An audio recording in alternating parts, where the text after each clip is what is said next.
Hello, everybody. Welcome to an episode of the podcast show. We're doing this one a little bit different today. I'm going to talk about a topic that a lot of people ask me about since I have a brand. I have a clothing line called Black Fox Clothing. I want you all to follow me on YouTube and Instagram at Black Fox Clothing. Fox has two X's, FOXX. So Black Fox Clothing. All right, but a lot of people have been asking me to do this, so I decided to go ahead and do it. People are asking, how do you start a brand? So how do you start your clothing line? Just to let you know, I have it on right now. I have the fitted, I have the t-shirt on. I actually have the whole jogging fit on, but I'm not gonna stand up right now. But yeah, I rock my brand every day. So some of the questions I'm gonna get into right now is things you should look into. Price segment.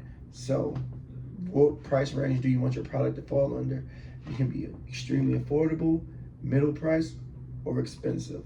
So it's up to you. You decide that. It depends on what type of audience are you catering to. That leads to basically the next question. Who is your target audience?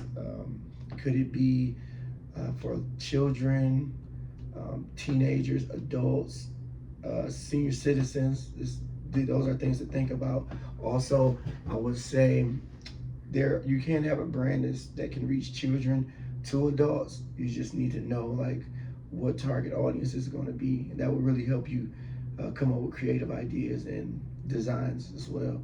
So I think that might be one of the biggest things to think of when you first start. Who is your target audience? Also, another good one will be, well, some people say who will be your main competitors. If you're starting off small scale, like well locally, you can compare yourself with the other local brands in your city or your state or whatever. Um, if you're located in a city where you have like five high top brand local brands, you might have some mid tier brands, you have some beginner brands. You can start off by saying, okay, the middle brand is my competitor, so I want to reach their level first, and then from there I want to go to the top. Or you just flat out start off at going straight to the top, and you have to figure out how you reach that level and what did those guys do to reach that level. Let me see. Let's go to a couple other questions. This is something to think about. Why would a customer want to buy your product? You really need to sit and brainstorm and give yourself ideas of why a customer would want to actually go into the store, go online, go on Instagram, go on TikTok, or go somewhere and just purchase your item. If you get this one down pat, I think this could really help you and excel in this industry if you can understand why a customer will want to go purchase your specific product out of all these brands that are out here. What will make you stand out? To me, that's one of the biggest things you can just touch on. If you can hit that one dead on, I think that can take your sales from 0 to at least 25%. Not to 100, but like 25. Each scale I'm giving you is it can take your brand to the next level. So you just want to keep leveling up, leveling up. Let's check this out.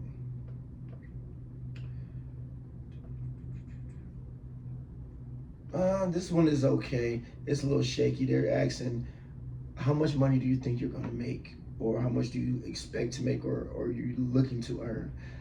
When I first started off, I didn't look to earn money. I looked to earn enough to keep the brand going. I didn't look as far as projected sales for profit. Not right away. Well, I always look for a profit, but it was just enough profit.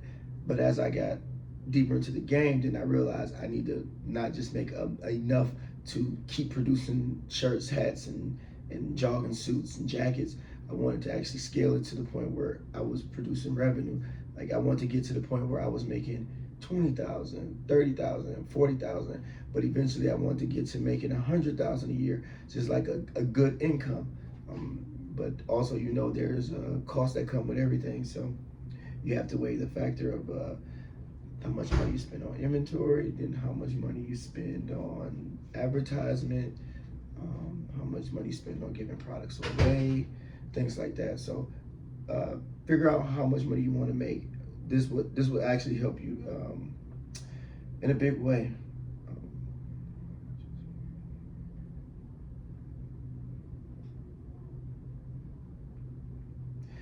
I think I have one of my own questions. Um, Figure out, this is another big one. If you can do this too, this will help you big time. Figure out what type of material you want to use as far as your designs. Like what I use right now is embroidery patch. So say like if you want to come out with a design, are you going to use silk screen, embroidery patch? Are you going to do embroidery just where it's sewn in, or are you going to do DTG? Are you going to do silk screen, vinyl? It's different materials you're going to use. If you figure that out in the beginning, it can kind of help smooth the process out. I started off using vinyl, then I went to the silk screen. I like silk screen. Silk screen was kind of got messy, but you can produce rapid number of shirts fast as ever with the silk screen. You got a screen, you just your logo, putting your logo on every shirt you can get, every hoodie, every jacket. You can do it as fast as you can wipe. You can make a shirt. So I really do like silk screen. The best right now to me might be the DTG. But right now you just figure out what you're gonna do. So what are you gonna use for your material? You wanna get it embroidered, you wanna get embroidery patch, you wanna get a silk screen patch, are you gonna heat press your items on? So that'd be another good thing for you to start with. Also, where are you gonna market your items? Where are you gonna market? Are you gonna market, go directly to Instagram, directly to Facebook, friend to friend, post up in the street selling out your trunk of your car. I did that plenty of times, got plenty of sales from that. I posted up outside of grocery stores, sold my shirts straight out the trunk, and it really worked. It worked. I might have got, that's the second most sales I probably ever generated, was being out in the streets. But I wanted to scale my business, so I ended up getting a storefront.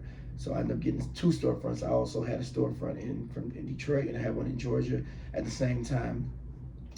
But what I would say was, marketing. Figure out how you're going to market, where you're going to market it to. That's a really big thing. Also, come up with I would say, if you got your target audience, you can target your name of your brand to that target audience. But for me doing what I do now, I understand I would make a broad topic.